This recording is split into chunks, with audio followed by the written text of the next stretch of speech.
Saudações judocas, meu nome é Galileu Paolo e eu estou aqui com a Thaís Figueiredo para contarmos histórias de judô. Olá, Tatá! Olá, pessoal! Olá, ouvintes! Olá, Galileuzinho! E vamos para mais uma história de judô.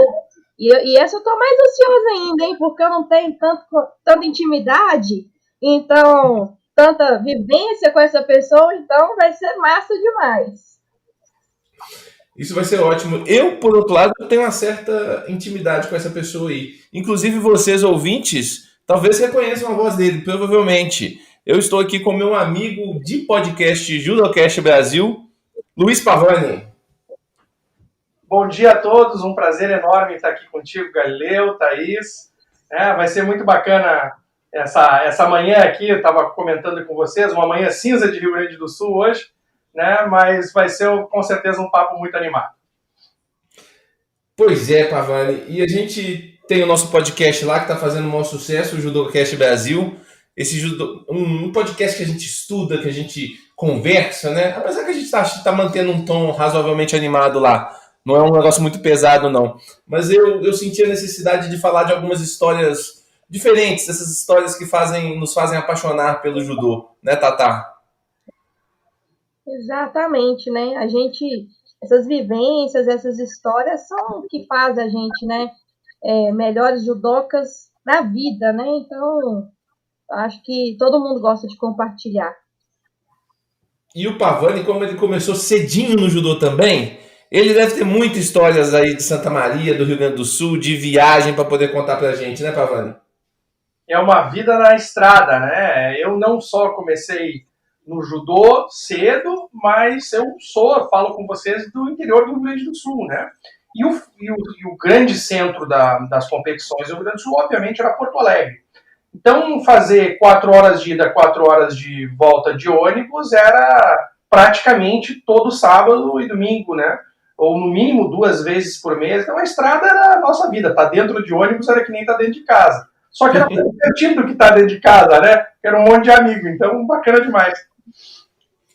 Bom, queremos saber a história dessas viagens aí, coisas do interior aí do Rio Grande do Sul, práticas do judô do Rio Grande do Sul. Tô dizendo que era divertido, era muito divertido. Até a hora que a gente, como a gente chamava de prego, de piá, né, a gurizada mais nova, resolvi ir lá pro fundão incomodar os mais velhos e tomar uma cacetada de cascudo lá, né? Voltava com o rabo no meio das pernas, quando não voltava chorando pra mãe que os cascudos tinham sido fortes, né? Não era pra ir no fundo, não era pra ir pra lá. Lá era o lugar dos adultos, né? Então eu fui me criando e, na verdade, ao longo da minha vida, eu fui saindo da frente do ônibus pro fundo do ônibus, né? E aí depois, quando comecei a ter as minhas próprias equipes de judô, fui voltando para frente do ônibus, né? Círculo completo. É verdade, Pavani. Você contou aí a hierarquia do ônibus de viagem. Porque existe essa hierarquia do ônibus de viagem. Aqui em Minas é parecido, é o mesmo formato. Isso quando não tem segundo andar, né? Que aí o primeiro andar.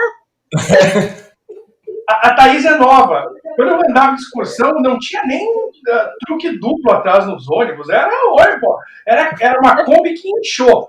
Não tinha segundo andar, não.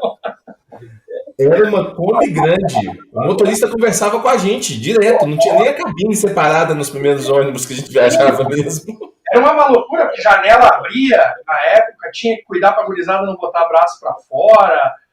Daqui a pouco tinha aquelas coisas que a gente chamava da cueca, né? Da cadeira, aquela coisa de proteger ali o escoro da cabeça. E aí a gurizada, quando o Sensei Cáceres dormia, amarrava aquele troço, começava a fazer guerrinha. Chegava no final da excursão, faltava uma meia dúzia para entregar o ônibus. Era uma mijada geral.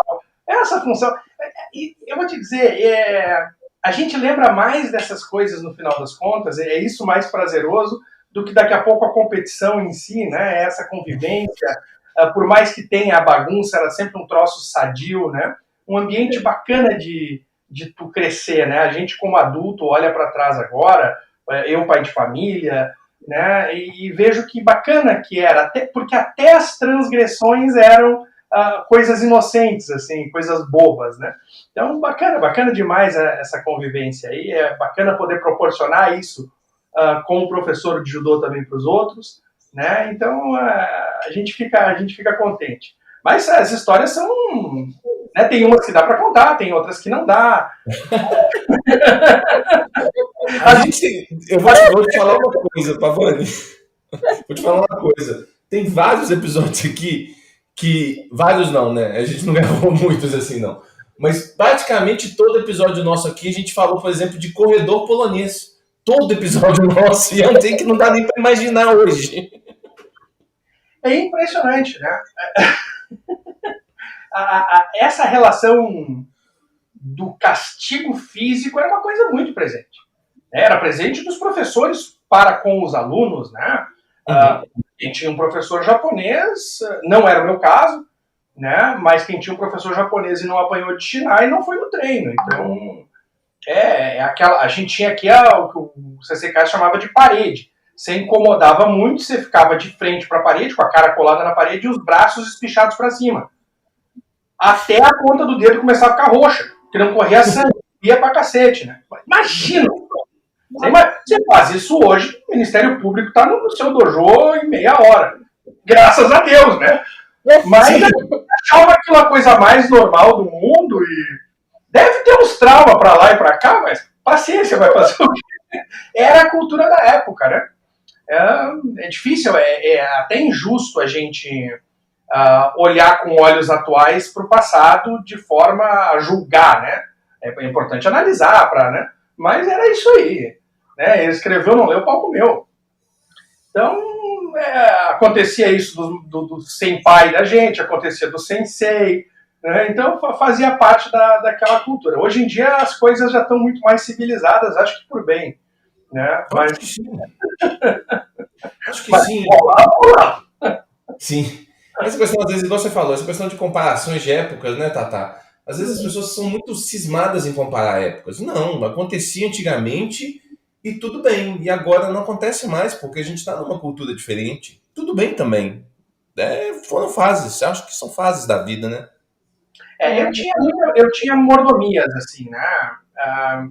De certa forma, os meus colegas tinham um processo mais independente, porque eles iam nas excursões, às vezes os pais iam junto, às vezes os pais não iam, né?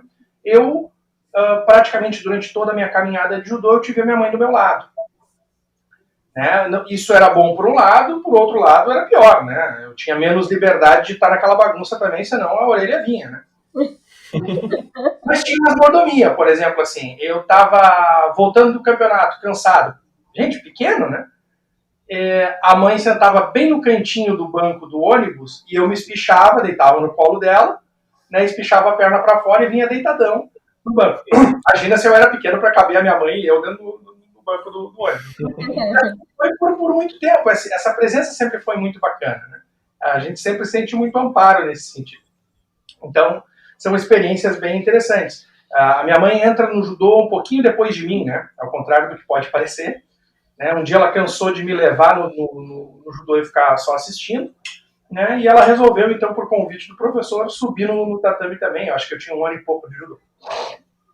Mas quando ela ainda não fazia judô, eu realmente era muito pequeno. 4, 5 anos de idade ali, né? Então ela, obviamente, estava comigo nas excursões. Né? Então foi sempre uma presença muito constante, muito legal. E aí depois começa a ficar maior, um pouco mais independente, mais adolescente. E aí, apesar da mãe estar ali, tu não está muito conectado, né? Já está na onda da gurizada ali. E a estrada era uma constante, né, gente? Porque tinha 1, 2 campeonatos em Santa Maria, que sempre foi um polo muito forte do interior do estado do Rio Grande do Sul, mas o circuito estadual acontecia naquela época da federação, né? Muito, muito concentrado dentro da capital. Tu tinha ali o campeonato do interior, o campeonato aberto do interior, que acontecia, obviamente, no interior do estado, mas não era em Santa Maria, às vezes acontecia na fronteira oeste em Bagé, às vezes acontecia em Pelotas, na região sul. Né? Então era muito constante esse estado. O pessoal de Porto Alegre não acreditava que a gente fazia. Vocês fazem 4 horas para vir no campeonato? Claro, né? Tomava um café da manhã em casa, 15 minutos, estavam no ginásio. Né? Normalmente não tem trânsito, né? Então acreditar que o pessoal do interior fazia, na verdade, 8 horas, né? E era realmente desgastante se tu parar para pensar, né? Os campeonatos eram domingo E naquela época o campeonato não terminava cedo, né? Sim. E muitas vezes cheguei em casa, né, para dormir ali 1 horinha, tomar um banho e ir para a escola. Né? Por sorte, aqui em casa o judô sempre foi prioridade. É verdade, é verdade. Quando eu era pré-adolescente, assim, eu cansava muito, eu disse, mãe, eu acho que hoje eu não vou no judô. Ela disse, não, então hoje para descansar tu não vai no colégio. Juro, era assim mesmo. É o sonho de todo judô. Eu digo, né? O que eu não alcancei nessa vida foi por absoluta limitação e falta de competência minha. A gente ouve aquelas histórias assim do pessoal, né? Eu poderia ter sido, me faltou apoio. Não, eu não fui por incompetente mesmo. Eu tive todo o apoio do mundo para tudo que eu fizesse. Eu dizia aqui em casa, tem curso de tal coisa em tal lugar do Brasil, tá? Eu estava lá. Né? Esse apoio sempre foi muito maravilhoso. Assim. E era a cultura aqui de casa, né? A minha mãe acaba casando com o Sensei Cáceres, né? Se eu chamar minha mãe de Maria Tatame aqui, a gente corta depois para botar no ar. A minha mãe acaba casando com o Sensei Cáceres, né? E a minha mãe e meu pai se separaram, eu era pequeno, eu tinha 3 anos de idade. Então, o nosso núcleo aqui de casa, né? Depois tem um núcleo familiar da família do meu pai, mas o núcleo familiar aqui de casa é de judocas, né? Então, a gente brinca, né? São 3 kodansha na sala de casa. É tenso? Você sabe como é que é também, né? Eu sei mais ou menos, eu sei também, tenho essa vivência aqui. E a Thaís não é que ela tenha essa vivência, mas o núcleo familiar dela lá, pai e mãe, trabalham na mesma profissão dela. Então ela entende, assim, por um outro lado, mais ou menos como é que funciona também, né, Tatá? Entendo. Tosse, entendo. Às vezes o almoço é reunião de empresa. Às vezes, mas a gente já tentou, né? Agora, claro, né? Não moro com a minha mãe faz muito tempo, mas a gente já tentava na época, assim, não, no almoço ou na janta a gente não vai falar de judô, a gente vai falar de outra coisa. Não existe, não tem Não dá para separar, né? Tem hora que não dá. E, Pavani, vocês iam e voltavam no mesmo dia? 4 horas? Íamos e voltávamos no mesmo dia. Saía na madrugada de sábado para domingo, né? Normalmente ali por volta das 2, 3 da manhã. Chegava lá por volta das 7 um pouquinho, depende de onde era, né? Tava abrindo o ginásio. Aí a gente ficava ali, esperava abrir a pesagem, aquela coisa, acomodava a galera na arquibancada. Às vezes, se ia demorar um pouquinho mais, eu tirava a mochila na arquibancada e tirava um sono, né? Quando estava muito frio, que não é incomum aqui no Rio Grande do Sul, a gente esperava dentro do ônibus mesmo, tirando um soninho, né? Porque não adianta, você não pode... a competição começa às 8, né? Apesar de abrir às 8, você programar para chegar às 8, você fura um pneu, você pega uma barreira na estrada, não tem como, né? Você tem que programar para chegar com alguma forma. Então a gente administrava isso. E aí o saco era, você lutava. Né? Eu pequeno, por exemplo, era normalmente o primeiro a lutar. E aí tinha que ficar o dia inteiro no ginásio, dando nojo, né? Enchendo o saco de todo mundo lá. E se enchendo, né? E aí, no final da noite, pegava o ônibus. Aí, claro, quando voltava no ônibus, era dormindo, né? Saía dormindo, chegava dormindo. Aí só parava ali, normalmente a gente parava em uma cidade que tem no Rio Grande do Sul, chama Venâncio Aires, que é a região ali muito produtora da erva mate e tudo mais.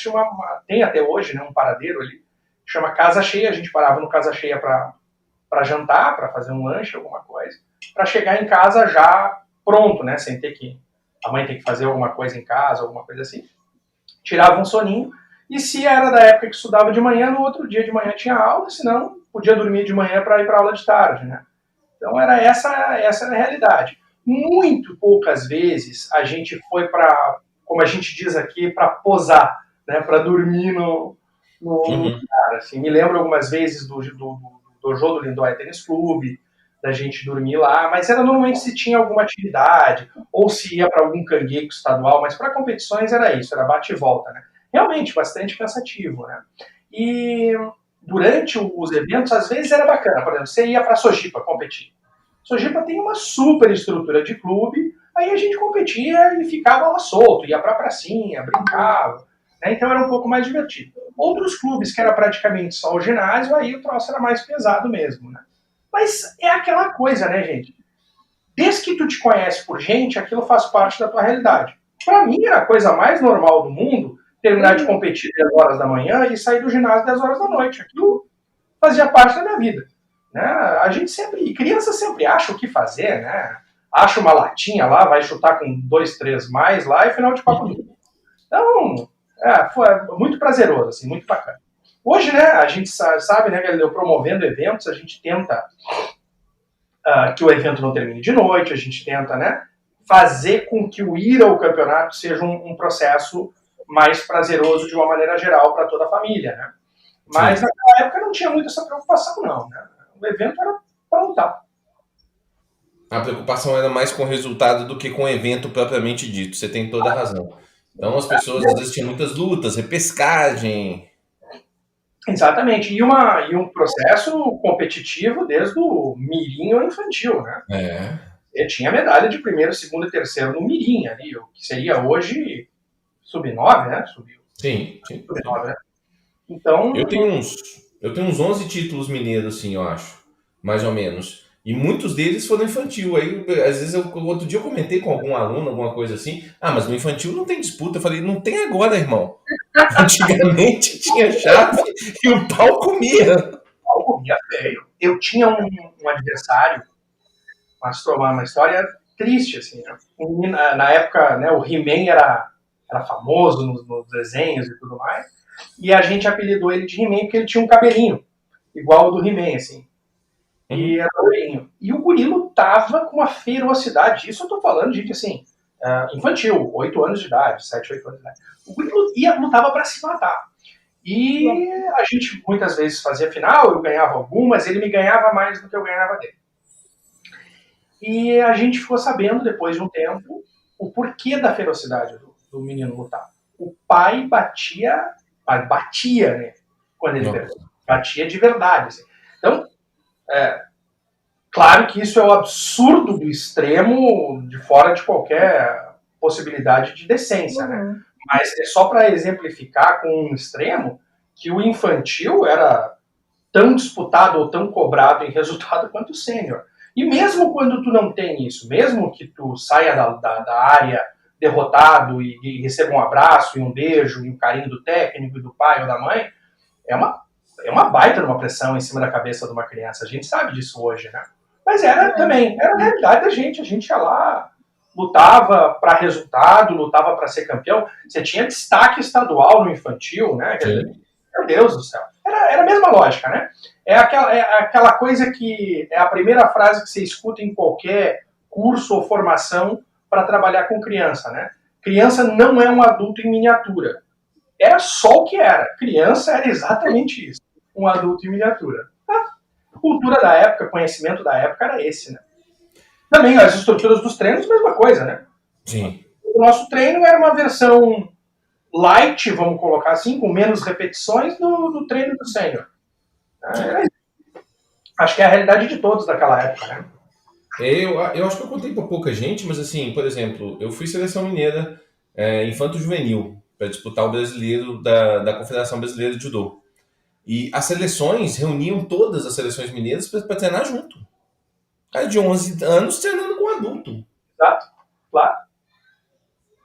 Muito doido isso. Vez, num treino da seleção gaúcha, eu acho que eu tinha uns 12 anos, mais ou menos, 11, 12, e aí o treino era exatamente isso, completamente congregado, né? Aquele dia, acho que não sei se não. Não, acho que não era na Sojipa, não, acho que era no Lindóia Tênis Clube. E a gente fazendo randori e rodou.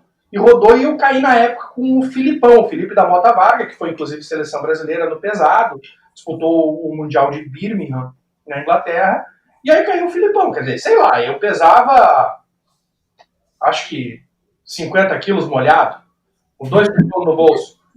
E o Filipão pesava 180 quilos, um adulto, seleção sênior. Assim. Quer dizer, nem em função de treinamento tinha aquilo ali, era uma zona, né? Porque o que ele fez? Ele brincava comigo, né? Parecia que o tatame estava ensaboado. Ele me deu uns 200 quilos de caralho, assim. Até eu não achar mais o rumo de casa. Vai fazer o quê? Né? Mas é isso que você está falando, o treino era integrado Seleção sub-13, da época, acho que era juvenil, pré-juvenil, juvenil B, não me lembro mais. Infanto juvenil, eu acho que chamava. Nessa idade infanto-juvenil, verdade, isso mesmo. E aí, com a seleção gaúcha sempre. Faz mínimo sentido um troço desse, né? Não faz muito. Pior que a Tatá, que é uma defensora, assim, nós também somos, né, Pavani, eu e você. E dessa questão do judô, hoje o judô infantil como um judô lúdico, né, um judô que a gente não tem que pensar em competição, não somos só nós três, né? Hoje, graças a Deus, a tendência das pessoas é caminhar nessa direção. Mas você não viveu nada disso, né, Tatá? Nessa parte, você não fez judô infantil, você começou mais para adulta e nem viu essa fase de...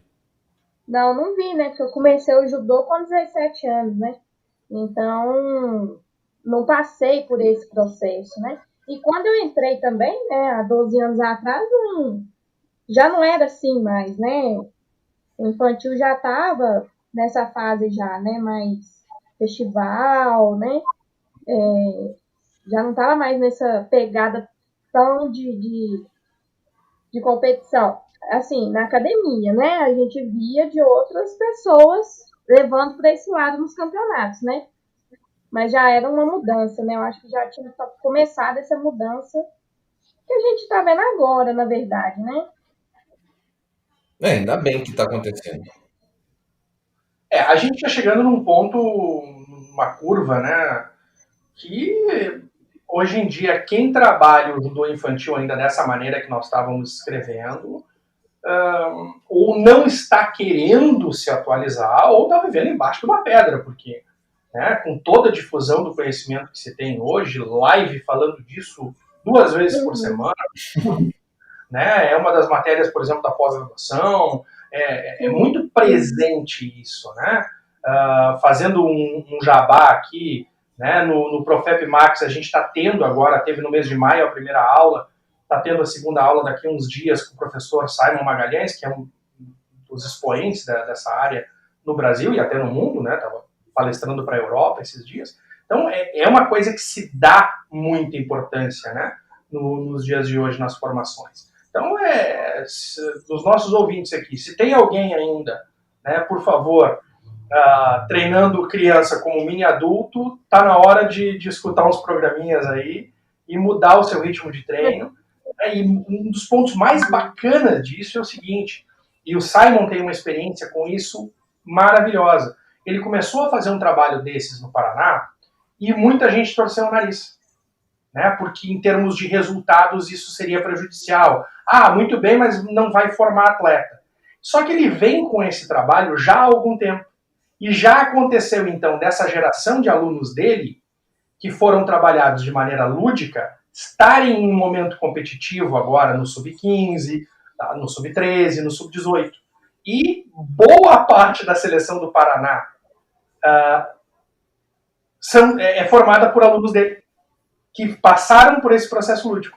Então ele consegue provar empiricamente o que a gente já sabe, com base em estudos, né, que inclusive essa formação lúdica é melhor em todos os aspectos psicológicos da criança, para tudo, mas inclusive forma melhores atletas de rendimento. Então não tem desculpa para não fazer essa mudança, né? Fica tudo muito mais prazeroso e para o professor é uma delícia dar uma aula dessa, né? Você tem um aluno saindo com uma boca de uma orelha na outra na aula, o dia do judô é o dia mais feliz da vida dele. Poxa, você participar de um processo desses, né, te renova, te deixa no final do dia de trabalho, você sai leve. Né? Professor Simon, que é o professor, para quem não reconheceu, do Otto Judô.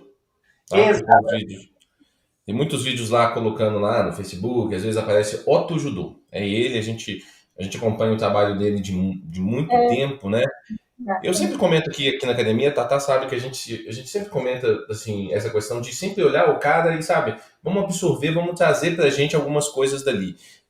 Você sabe, você tá me ouvindo falar muitas vezes, né, Pavani? Eu não gosto muito da cópia descarada, só copiar o que o cara faz. Eu sempre vejo assim, vai ali, busca e traz para você. Então é um ótimo conselho para todo mundo. Tem muito vídeo dele de atividade nos canais dele aí. Assiste lá, visualiza. Porque quando você copia, eu acho que você não pensa o seu judô também, né? Assim, eu acho isso. Então é muito interessante. A gente sempre tem essa discussão, né, Tatá? Porque também, né, CC, cada turma tem seu perfil, né? Não adianta você pegar, às vezes, um exercício dele, que é maravilhoso, e colocar e a sua turma não se adaptar. Então é isso, né? A gente tem que adaptar o melhor para a nossa turma, né?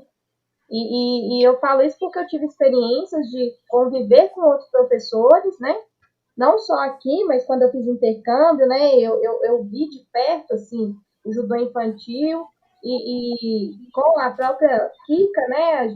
Eu tive a experiência de ficar muito tempo acompanhando ela e hoje eu adapto totalmente os exercícios, não só para minha turma que era infantil, mas para a turma adulta também, né? Então, é essa questão, né, do judô não ser só competição. A minha turma adulta é a turma adulta que o pessoal tem 20 e poucos anos. Faixa branca agora, né? Então, assim, também não tem como eu fazer um perfil de treino como eu fazia na tatame quando eu entrei. Não é a mesma também pegada, né? Não são pessoas que vão se tornar atletas de competição. Então, é isso que é legal, a gente pegar os dois mundos, né? O judô adulto e o judô infantil e criar uma metodologia bem legal, assim, de Isso. acordo com o perfil da turma. Outro expoente que a gente tem aqui no Brasil é o professor Schutz Júnior, né, de Blumenau, em Santa Catarina, e ele, num curso esses dias, falava exatamente isso, propondo atividades lúdicas para adultos. Né? Claro, adaptados para a realidade do adulto, mas para que o aquecimento também seja uma coisa mais tranquila, mais divertida, né? Mais descontraída, porque daqui a pouco você está chegando no final, normalmente, essa é a realidade, de um dia de trabalho, cansado, né? Então, para dar aquela relaxada, para dar aquela soltada, é bem bacana também. Então, é bem isso que a Thaís disse, uma coisa complementa a outra. Né? Mas nesse assunto aí que vocês estão falando de infantil, eu acho que eu vou contar uma história eu hoje aqui. É uma história que eu contei para algumas pessoas já, talvez eu tenha contado para vocês dois, de fato, o nosso nível de convivência. Mas a primeira vez que eu estava nos Estados Unidos e eu estava indo e voltando nesse período agora recente, a Gabi, ela arrumou um lugar para treinar lá, né? A Gabi, minha esposa, arrumou um lugar para treinar lá. E aí um dia ela foi no campeonato e eu estava lá. E chegando lá, eles estavam precisando de árbitro. E eu me ofereci e tal, falei, não, posso arbitrar, tal, qual que é a diferença da regra? Não, não tem diferença da regra nenhuma, é só tocar o bonde, não sei o quê. Falei, maravilha. Só que é um torneio local. Então é um torneio que começava lá no infantil e no adulto. E ia pro adulto. Eu falei, maravilha, sensacional. Aí eu pensei, não tem diferença na regra. Mal sabia eu que não tinha diferença na regra também entre infantil e adulto. E aí eu entrei para uma luta de infantil, comecei a. Aí pequenos hábitos que a gente tem de arbitragem infantil, né? Eu estou aqui diante de dois árbitros melhores do que eu, inclusive, né? Ambos. Mas a gente tem pequenos hábitos, por exemplo, os dois meninos estão lá em Neuasa, aí eles vêm para levantar, você já mete um AT na luta infantil, claro, porque ali ele está desequilibrando, ele tem uma sequência de tomar uma queda ali, aí os caras começaram a me chamar para falar, não, você tá dando uma T aí por causa de quê? Não, porque eles estão levantando, né? Estão levantando. Não, você não precisa dar uma T, não. E aí começou uma correção atrás da outra. Tomou naguê, chave de braço, estrangulamento, o pau comendo, e os pais do lado de fora querendo entrar dentro do tatame, e eu falando, meu Deus, o que está acontecendo? Um menino lá machucou numa luta lá, um menino lá que todo mundo falava que ele era bonzão, que ele passava o carro lá na região. O menino machucou, a mãe dele saiu falando aí, bem feito porque não treinou. Não treinou esses últimos dias, achou que ele era não sei o quê. Estrangulamento e chave de braço. Estrangulamento e chave de braço valia. Não valia tudo, era regra adulta. Era quase um vale tudo, né? Falta, Shido. Que coisa, hein? É cultural, não adianta, né?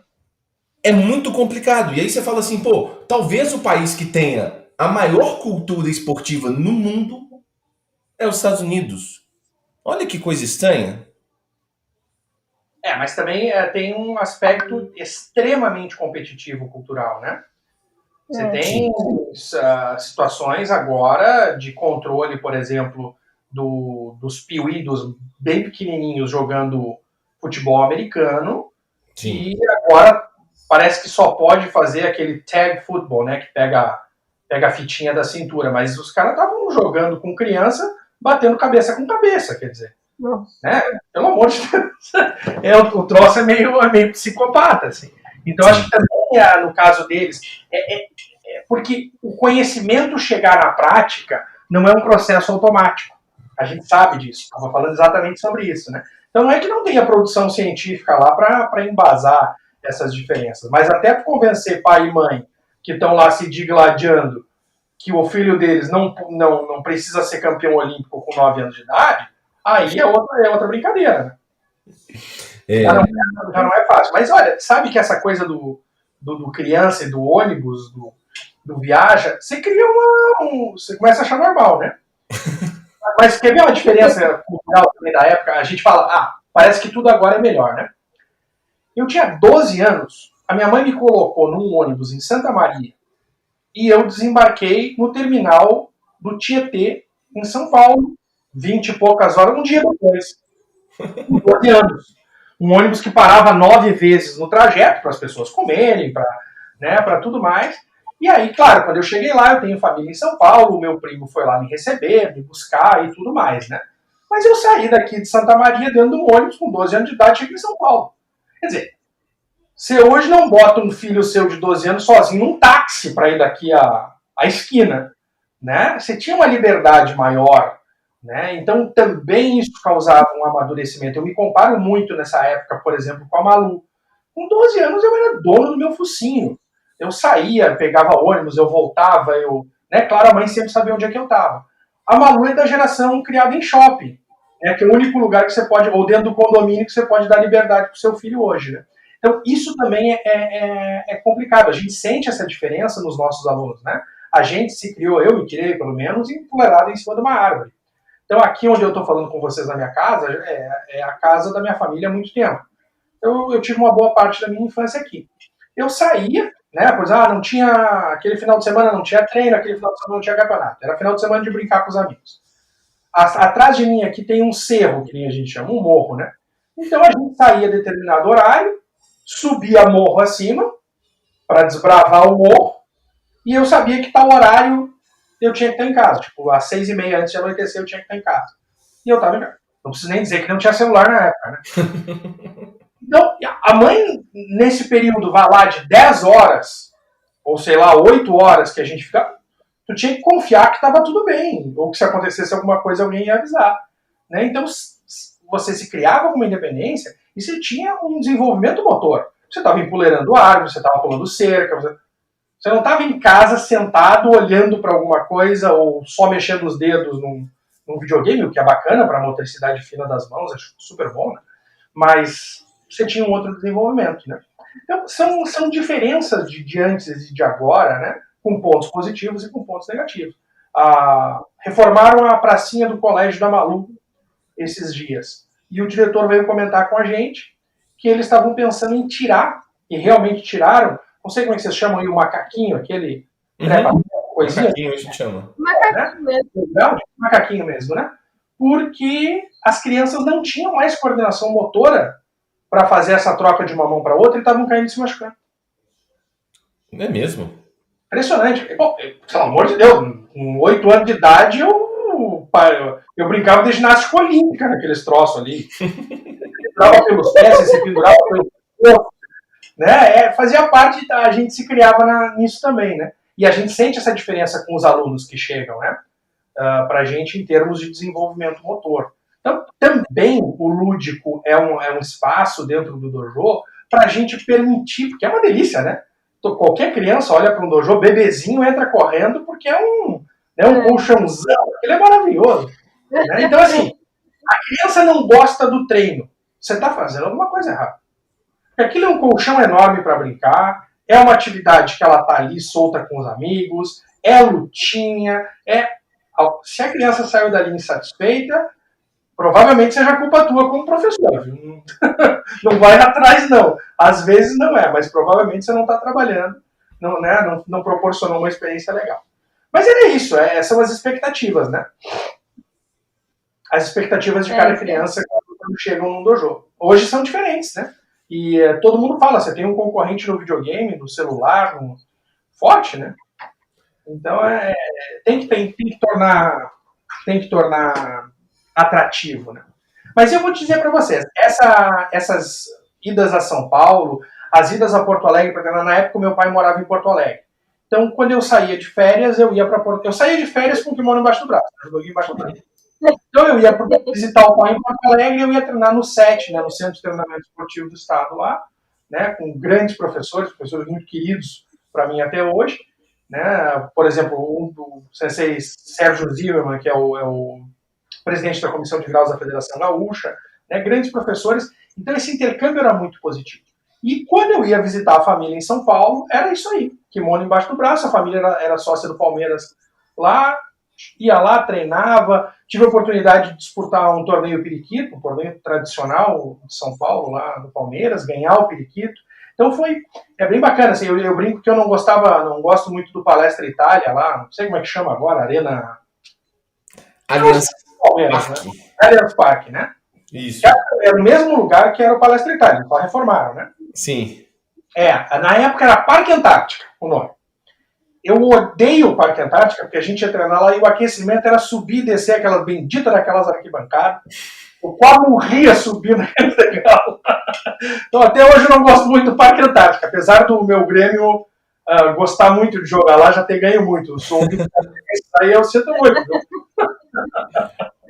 Esse torneio periquito que o Pavani comentou, eu disputei 3 vezes, eu ganhei uma vez também. Mas vocês não têm noção do tamanho desse torneio. É gente, é mar de gente, é mar de judoca, é um torneio muito grande. Eu não sei se o seu tinha bastante gente, Pavani, mas todos que eu disputei, muito mais de 1000 atletas. Eu nunca participei de uma Copa São Paulo, que é enorme, né? Mas eu nunca tinha visto tanto judoca junto na minha vida. São Paulo não brinca de ter gente fazendo judô em nada, né? Em nada. É muito bacana. Esse torneio existe ainda? Existe. Agora, nesse período de pandemia, eu não sei o que está acontecendo, não. Provavelmente não está tendo, né? Aliás... 50ª, não sei quantas edições aí, é um troço longo, né? Tô vendo aqui, a gente, só para os nossos ouvintes não vão ver, né? Mas para mostrar para vocês... A sua medalha do periquito? Tem um periquitinho ali, ó. É uma das poucas que eu guardo. A gente, né, tem aquela coisa... medalha, eu tinha quadro de medalha, a mãe mandava fazer, era coberto com feltro, com veludo, com cada preguinho. Gente, eu tenho 4 ou 5 medalhas hoje que eu guardo com carinho por experiências. Algumas não são nem de primeiro lugar, né? Porque me lembram de alguma coisa que é bacana naquele campeonato, um desempenho bom, uma vitória sobre um adversário difícil, né? Mas eu tenho uma meia dúzia aqui comigo, o resto deve estar numa caixa enferrujando embaixo da escada, lá ou qualquer coisa que eu vá. Até mesmo porque, Pavão, você é da fase também, que é a minha fase também, eu tenho um modelo de medalha X lá, que eu tenho várias delas. Várias. A gente tem que gravar, ou então prender uma fita com uma anotação do que era o campeonato. Né? Regra geral, as medalhas eram pequenas, bem fininhas, muitas delas tinham aquele símbolo de uma mulher na lateral, acho que era uma reprodução de uma medalha olímpica, e aí tinha os centrinhos das medalhas que vinham colados, assim, na época. Sim. Mas parecia uma medalhinha na medalhinha. E era só corrente, né? Não tinha fita. Pelo menos aqui não tinha.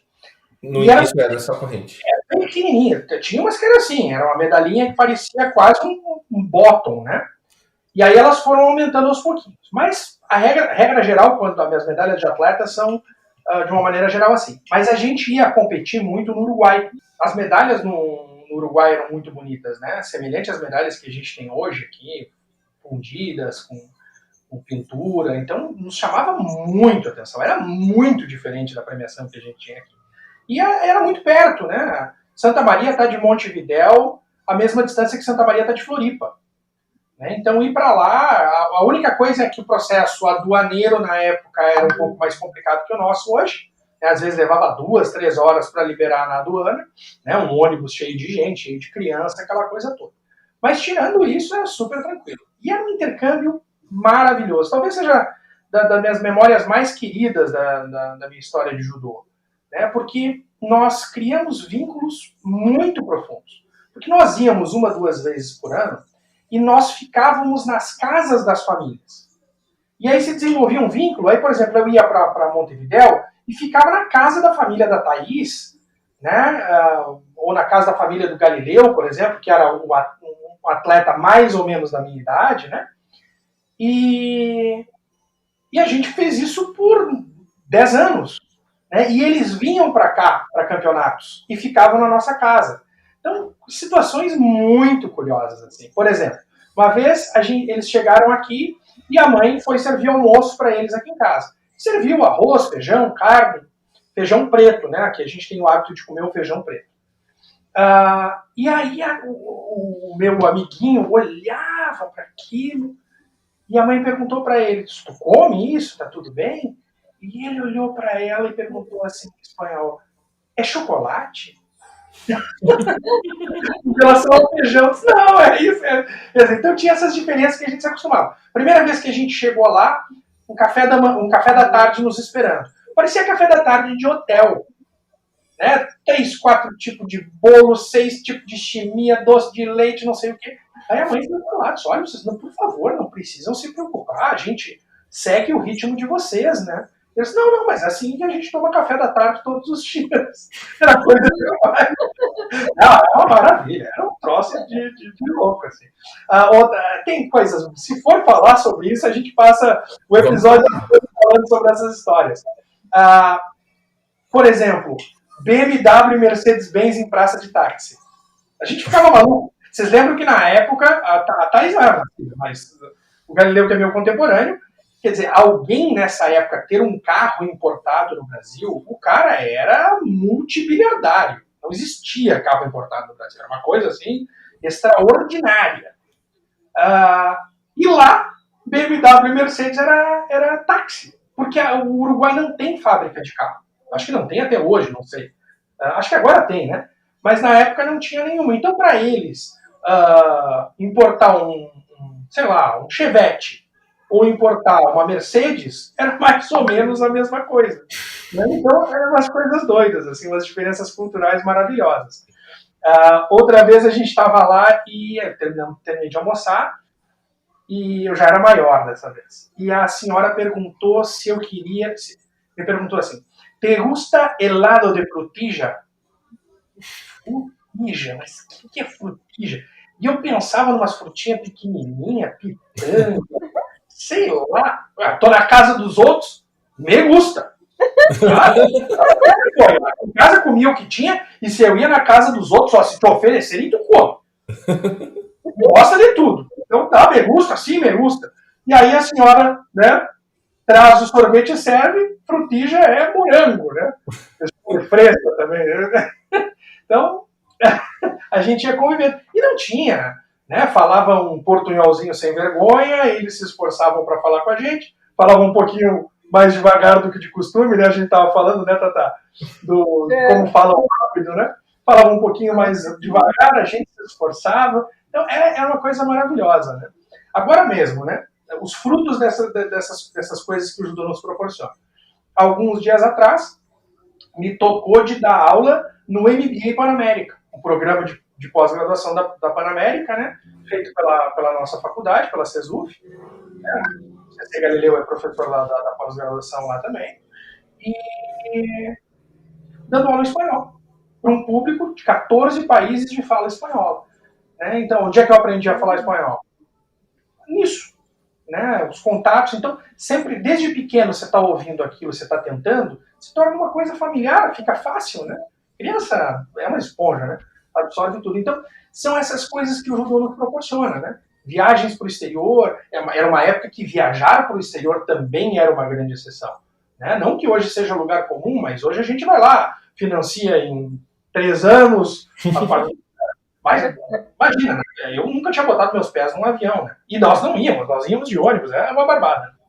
Então são esses divertimentos, né? Tinha campeonato no centro do país, porque assim, o gaúcho, ele acha que o Rio Grande do Sul é o centro do mundo, né?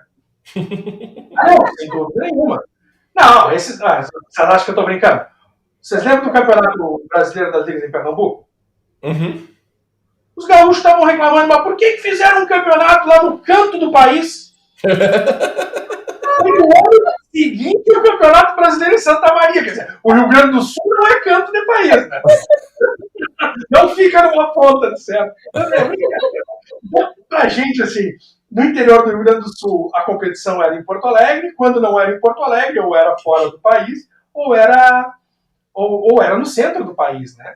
E a nossa equipe nunca foi uma equipe de posses, assim, né? O nosso grupo não era um grupo de pessoas ricas, então talvez até alguns tivessem condições de ir de avião, se fosse o caso, mas obviamente que todo mundo ia como equipe, né? Fomos no início dos anos 2000 disputar uma Copa Rio Internacional, na época da Copa Rio ainda também, tudo de ônibus para o Rio de Janeiro. E essa é fantástica, né? Nós ficamos hospedados na fábrica da Baia, com uma estrutura, sauna, hidromassagem, porque era o lugar para os funcionários, né? Era a estrutura para os funcionários da fábrica da Baia. Só tinha um detalhe, ficava no meio do Belfort Roxo. Belfort Roxo é o lugar mais perigoso da Baixada Fluminense, que é o lugar mais perigoso da América Latina. Entrou com um ônibus escoltado na fábrica da Baia, e o motorista só avisou, sem essas frescuras de ficar mexendo com as pessoas na rua, que aqui os caras te dão um tiro. Então era todo mundo sentado, parecia um coroinha no banco, né? Entrou na fábrica da Baia, fechou um portão que parecia um presídio, lá dentro era um espetáculo, só que não podia sair. Aí o ônibus saía de novo escoltado, né, até sair da região que eles achavam perigosa lá, para então ir para o ginásio competir. Mas era 1 hora de ônibus todos os dias para competir. Acho que eram 3 dias de competição. Né? Mas foi também uma experiência bacana. Aí eu já era quase adulto, sei lá, tinha 17, 18 anos, qualquer coisa assim. E aí a gente competiu no primeiro dia. O pessoal, acho que era o pessoal mais leve que competia primeiro. Na época eu era leve. Na época eu jogava até 73, eu sei que pode não parecer nesse momento. E aí a gente terminou de lutar, foi muito bacana. Quem fez a final da minha categoria foi o Sebastião Pereira. Né? Não me lembro se ele ganhou, se ele perdeu, lutando com um atleta do Vasco. Mas um nível altíssimo. Eu ganhei 2 lutas e tomei pau e caí fora. Né? E a gente foi passear no Rio de Janeiro. Botamos um calçãozinho, um trocadinho no bolso, perguntamos para onde é que podia ir, e fomos da banda de ônibus no Rio de Janeiro. Fomos pro Recreio, pra Praia do Recreio, lá quem passa da Barra da Tijuca, e fomos passear em Copacabana, tudo numa vibe assim, de turista. Assim. Mas também, né, experiências do judô. De um tempo para cá, a gente começou a tirar férias junto com eventos de judô. Eu digo a minha família agora, né, eu, a Josi, muito inspirado no exemplo dos mineiros, né? E quando tem vão lá, como nunca vi para gostar de uma chácara na vida, né? Você é mineira também, né, Tata? Você deve achar a chácara a coisa mais normal do mundo. Vamos alugar uma chácara. Nunca tinha visto isso na minha vida. Aluga uma chácara, fica todo mundo na chácara lá fazendo festa. É uma maravilha, eu adorei essa função. Aí o pessoal de Minas tinha campeonato aqui, não sei o que, em Gramado. Vem, fica uma semana antes e 10 dias depois. Né? Aproveita tudo. Gente, chegou um determinado momento que as pessoas me perguntavam assim, você conhece o Rio de Janeiro? Não, eu conheço o ginásio no Rio de Janeiro. Você conhece São Paulo? Não, eu conheço ginásio em São Paulo. Eu conhecia todos os ginásios do Brasil. E as cidades eu não conhecia nenhum. Mas não, peraí, você já gastou, já cancelou o trabalho, já remanejou a vida, né? Vamos aproveitar um pouquinho. Então, esse campeonato de Pernambuco, por exemplo, a gente alugou um carro, alugou um hotel, foi para Maragogi, né? Passeou, aproveitou, mas isso é uma coisa muito recente, né? Então eu comecei a ter um pouquinho de turismo depois de velho, né? Com as coisas do judô. Muito bacana. Esse intercâmbio que a gente estava falando. A pergunta que não quer calar, que todo mundo aqui que participou até hoje da história de judô, a primeira viagem de avião foi por causa do judô. A sua também foi? A primeira viagem de avião foi por causa do judô? Será que foi? Eu não lembrado da primeira viagem de avião. É bem provável que tenha sido, né? Bem provável que tenha sido. Então, esse negócio do... Mas deve ser, né? Se eu me lembrar, eu falo. Mas deve ter sido sim. Esse negócio das viagens é muito interessante. Acho que talvez seja um ponto mais marcante das histórias de todos nós. Todo mundo que vem sempre conta uma história de viagem. Nós todos temos muitas histórias de viagem. Eu, Thaís. Você contou um negócio do sorvete de morango. A gente tinha um intercâmbiozinho com o Paraguai. Aqui, a Tatame tinha um intercâmbiozinho com o Paraguai. E a gente ficava nas casas das pessoas, igual exatamente você contou. E assim, na primeira vez que eu fui pra lá, fiquei na casa de alguém lá, o cara, não, de noite, ou a mãe do menino, não sei, falou assim, não, de noite nós vamos ter sopa paraguaia. Aí você come sopa paraguaia e eu não gosto de sopa. E aí é o mesmo ensinamento, né? Fora de casa você aceita tudo. Eu falei, não, gosto de sopa. E aí quando chegou na minha frente, tipo um bolo, eu fiquei olhando, tipo, sopa. Aí fiquei esperando. E aí eles começaram a comer. Porque eu achei que havia um caldo, né, pra comer com aquele bolo. Não, era. A sopa paraguaia é um assado que eles fazem, tipo um mexido. Só que é assado no forno. E por que diabos tem o nome de sopa paraguaia? Eu não faço a menor ideia. Mas é um assado. E aí comi. Era Achei, bom? ok. Mas era melhor que a sopa. Expectativa na época eu fiquei com a sensação boa, que eu não gosto muito de sopa. Então. E isso é tudo história do judô. É muito engraçado isso mesmo, né? Como é que é essas experiências, quer queira, quer não, elas acabam sendo razoavelmente semelhantes, né? Isso é fantástico. É claro que sim. Não, eu vou dizer para você, eu tô. Já faz horas que eu não sou leve, né? Com a pandemia eu tô mais pesado do que de costume. Agora, eu sempre digo, se eu morasse em Minas Gerais, eu ia pesar 200 quilos. Que comida que vocês têm aí, pelo amor de Deus. Não, tem um lugar que eu comi 2 vezes, a primeira que me levou acho que foi o Galileu, que é um restaurante a caminho do aeroporto em Belo Horizonte. Ah, sim. Uma beira de estrada, assim, perto do. Parece um vale, assim, à direita. Sim, sim, sim. Jamais vou lembrar o nome. Gente do céu. Eu achei que eu ia passar mal. E eu tava indo pegar um voo. Olha, eu não sei se eu já tinha comido tanto na vida. Que troço de aquele fogão a lenha com aquele troço, parece uma panela de bruxa, saindo aquela fumaceira, e você acha que aquilo ali é o que tem, e aí tem mais 6 mesas com todo. Meu Deus. Doce no final. Mas nossa senhora, eu vou te dizer.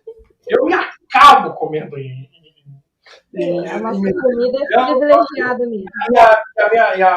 E a minha esposa, a Josi, é tão tarada por canjiquinha, ela não conhecia.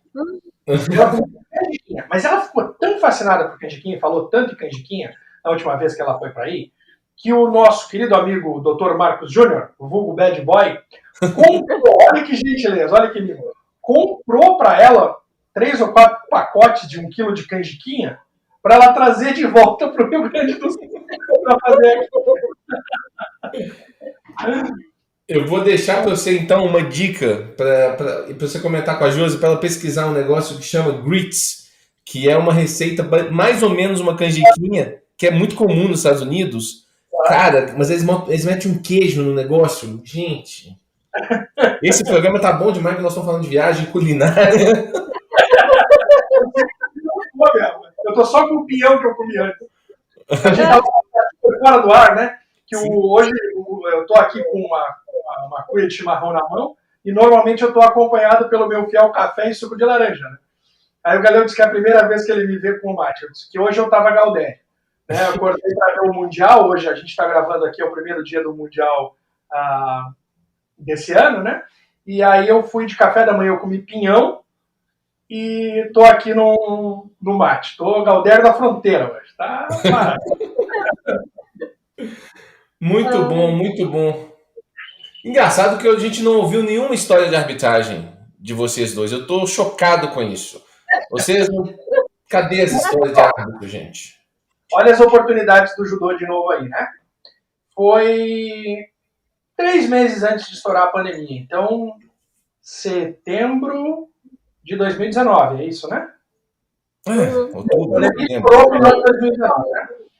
Então, em setembro de 2019, a gente teve uma oportunidade. Campeonato Mundial da Federação Mundial de Judô em Carrara, na Itália. E eu pensei comigo, vou Vamos? Falei pra Josi brincando, assim, vamos? E eu já estava com tempo, eu tinha feito prova para a árbitro internacional B, em Santiago do Chile, em 2017, e estava com tempo para fazer para A. Mas falei para ela na brincadeira. E ela, vamos. Sério? Vamos. Aí, a Josi é brincadeira, né? Fazendo um parênteses. Quando eu fui morar nos Estados Unidos, eu falei, o pai comentou comigo, tem uma oportunidade aí, mas um troço assim. Meu pai é jornalista, era editor de um jornal em Pelotas, e uma empresa fez um anúncio no jornal, eu acho que foi, e ele ficou sabendo, saiu uma reportagem no caderno de viagens, e ele me mandou. E eu me interessei. Mas não preenchi formulário, não fiz nada. Quem me mandou para os Estados Unidos foi a Josi. Ela estava um pouco cheia de saco de mim aqui. Mas bom, depois ela foi atrás, então eu acho que não. Ela que preencheu todos os meus formulários, ela que fez todo o processo, quer dizer, eu só falo as coisas e quem faz acontecer é ela. E aí dessa vez foi isso. Então, juntamos, começamos a planejar a viagem. E eu falei, vamos fazer um troço de carro? Vamos fazer um circuitão, assim, um mochilão de carro na Europa? E aí começamos a planejar. Então a gente chegava 15 dias, a gente ficou 21 dias. Então, nessa ideia de já que gastamos, né? Já vamos aproveitar. A gente tinha que estar, acho que 15 de setembro, em Carrara, na Itália. Carrara é a cidade de onde vêm os mármores brancos, aqueles, né? E, gente, tem umas fotos assim. Abri a janela do hotel lá e olhei, não era frio, era setembro, né? A Itália não é o norte da Alemanha, então olhei. Setembro é calor, pô. Oi? Setembro é calor. Né? Setembro tá bom, assim, sei lá, tava um dia mais quente do que tá agora em Santa Maria, regra geral, né? E aí eu abri a janela do hotel, olhei, neve, mas um morro que não era longe, completamente branco. Aí o olho ajustou, eu comecei a olhar, não era neve, gente. O morro é mármore de Carrara, inteiro. Próximo uma montanha de mármore de Carrara. Na parte que eles tiram a terra que tem em cima ali e a vegetação, né, obviamente para cortar, trouxe uma placa branca, assim, troço impressionante, você não acredita. Você não sabe, esse Pavão, mas eu trabalho com mármore. Tu tá brincando? Olha que barato.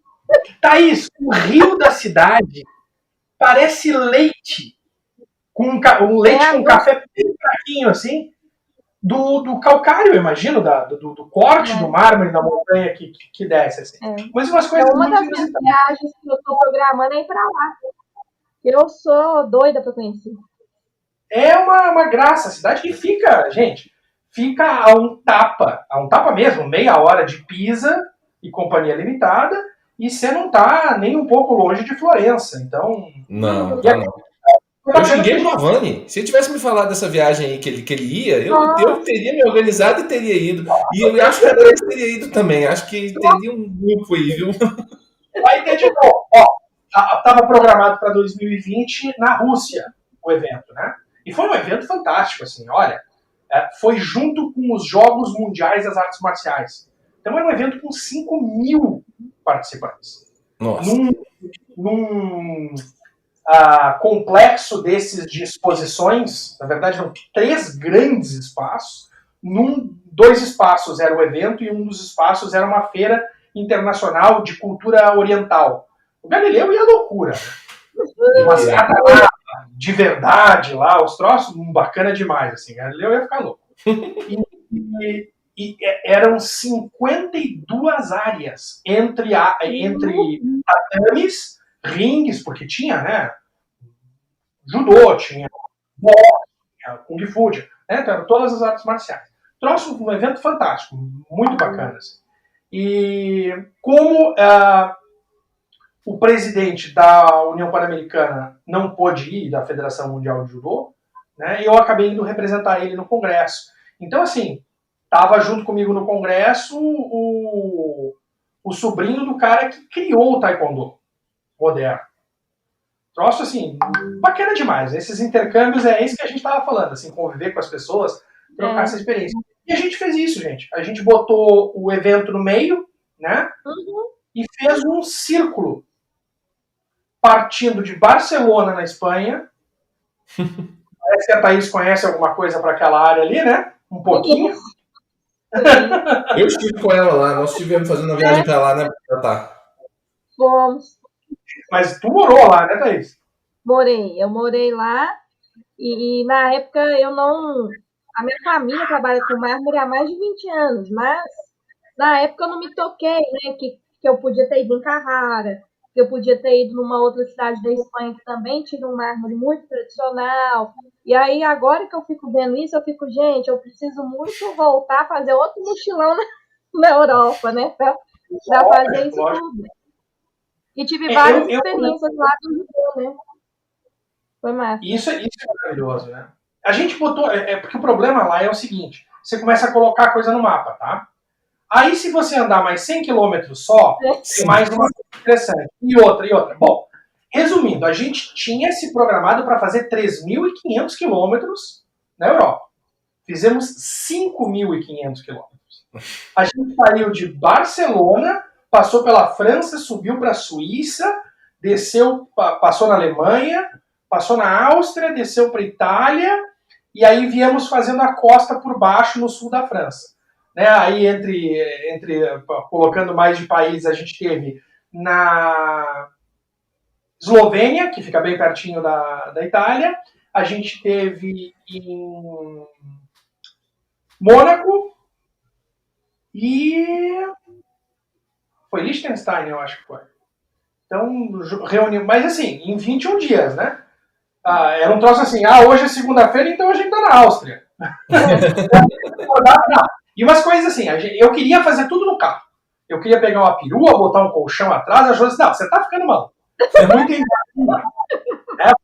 Só que a gente foi sem hotel reservado em lugar nenhum. Porque a gente queria ter a liberdade de, chega lá, vou ficar um dia a mais, né? Não vou, vamos para tal lugar, não vamos mais. E isso nos favoreceu muito. E aí, claro, a gente ia alugando hotéis, os mais baratinhos. Né? O único lugar que a gente não ficou num hotel baratinho que não tinha foi na Suíça. Aí a gente ficou no hotel mais baratinho que tinha, mas era um hotel melhor. Mas não eram ruins esses hotéis em container. Trouxe muito divertido. Eu gosto dessas funções aí. Eu tava no carro. E a gente chegou, por exemplo, em Munique e não tinha hotel. Não tinha, a não ser que tu quisesse a suíte presidencial do Hilton. Né? Aí eu disse, não tem conversa, vamos dormir no carro. Cheguei e perguntei pro cara, a gente vai dormir no carro. Onde é que é bom de dormir? Que dá pra dormir? Onde é que é seguro? E o cara ficou me olhando com uma cara, como assim? Né? Onde é que é seguro? Ele disse, é seguro em todo lugar. Eu disse, ai meu Deus. Aí achei um lugar pra dormir. Uma avenida, mas eu não confiei. Eu parei numa avenida movimentada. Aí do outro lado da rua tinha uma danceteria, um troço assim, tava movimentado ali. Paramos, fechamos botamos umas coisinhas no carro, assim, pra a luz não incomodar muito. E tentamos dormir, né? Botei o banco para trás, daqui a pouco, isso que eu tô falando para vocês é 1 da manhã. Uns barulhos na calçada, 2 meninas, gente, mas meninas de uns 11 anos, andando de patinete na calçada, não deixando a gente dormir, aquelas pragas. No meio de uma avenida, 1 da manhã, 2 da manhã, 2 meninas andando para cima e para baixo. Eu fico apavorado e adorando uma situação como essa, né? Outro lugar que a gente acabou dormindo no carro foi em Mônaco, porque ali o buraco é bem mais embaixo. Aí achamos uma ponta de Mônaco, que tinha como se fosse um estacionamento, paramos o carro ali e dormimos. Aí acordei com um cara varrendo do lado do carro, um gari da cidade, né? Com o sol batendo na cara e o mar e o azul do mar na cara. Assim, umas coisas impagáveis, muito melhor para mim do que se a gente tivesse ficado num hotel 5 estrelas ou qualquer coisa assim. Aí a gente acordou, pegou o carro, parou num dogzinho, né? Você sai de Mônaco, é um morrão assim, né? É uma subida direta, é uma escarpa, né? E aí no topo daquela escarpa tinha um dog que vendia Coca-Cola e croissant. E a gente tomou a Coca-Cola quente, porque povo para gostar de refri quente, aqueles europeus. E um croissant com um marzão daquele na frente. Você tá entendendo? Por que eu tô falando isso? Porque é o judô que proporciona isso. Né? Se não tivesse o evento... e aí no meio disso tudo eu ainda arbitrei, né? Arbitrei, fiz a prova para internacional lá, quer dizer, essa parte não interessa. O judô não tem nada disso. Né? É bacana demais isso. Então, a gente acaba... Por que as histórias são congruentes, né? Porque quantas vezes você teria ido pro Japão, Galileu, se você não fizesse judô? Nenhuma. Aí, ó. Né? Você teria ido morar na Europa de outro jeito? Sabe? Então, são oportunidades maravilhosas que se apresentam. Né? Então, além de ter essa prática que a gente é apaixonado, tem essas lambujas de vez em quando aí de curtir o mundo inteiro, mesmo que seja a parte do mundo que seja o nosso país aqui, né? E conhecer os lugares. Então, agora mesmo, né, Galileu? A gente está aí a Thaís também, nas pós, nos MBA, a gente vai fazer uma junção geral lá na área do Nico. O Nico é o professor Nicodemos, coordenador geral da pós-graduação, que mora nas beiradas de Bonito, ali naquela região feia do Brasil. Então, passando essa função, a gente vai juntar todo mundo para fazer uma festa de formatura naquele lugar feio lá, né? Nicodemos vai estar aqui, inclusive. Vai estar aqui no podcast em breve, o Nico. Sensei Nico. É uma figura demais, né? Vai ter muitas histórias também. Gente, eu acho que o papo está muito bom, eu espero que vocês tenham gostado, mas também não pode ficar longo demais. Então, já quero agradecer ao Sensei Pavani, meu amigo Pavani, pelas conversas, pelas histórias e pela parceria de sempre, Pavani.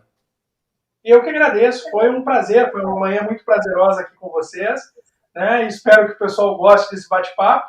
Eu estou à disposição aí, ganhei amanhã, foi muito divertido. Obrigado pelo convite. Minha querida amiga, também companheira de muitas viagens e de vida, né, Thaís? Obrigado mais uma vez pela presença sua aí. Eu que agradeço, eu tô me divertindo aqui. Né? É aquilo, né? A gente sempre fica falando de técnica, judô, e é muito mais do que isso, né? E a gente passar um domingo aqui de manhã trocando experiências não tem preço, né? Não tem preço. Hoje também nós estamos com horário, porque daqui a pouco começa as finais do Mundial, então todo mundo está querendo assistir. É verdade mesmo. 20 minutinhos, aliás. Gente, vocês que estão nos acompanhando aí, deixa eu fazer o jabá aqui do Sensei Luiz Pavani, que o Luiz Pavani ele tem canal no YouTube, quem não conhece ainda já devia estar assinando lá, né? Luiz Pavani com Z, e tá lá no Instagram também e tal, vocês podem comunicar. A Thaís controla o nosso Instagram do Tatame Feminino, tá? Então vocês podem procurar lá o Judô Tatame Feminino, que ela que puxa esse projeto nosso aqui dentro da academia. Eu também, e ela tá comigo também lá no canal do Judô Tatame, no Instagram, no YouTube. Estamos aí em todos os lugares. Quiser falar com a gente, estamos à disposição de vocês. Obrigado mais uma vez vocês dois, professores, pela presença. Professores e amigos de vida, como eu disse. Forte abraço aos ouvintes. Tudo de bom. Até a próxima. Um abraço, pessoal. Abraço, tudo de bom. Foi ótimo, né? Bacana demais, muito divertido.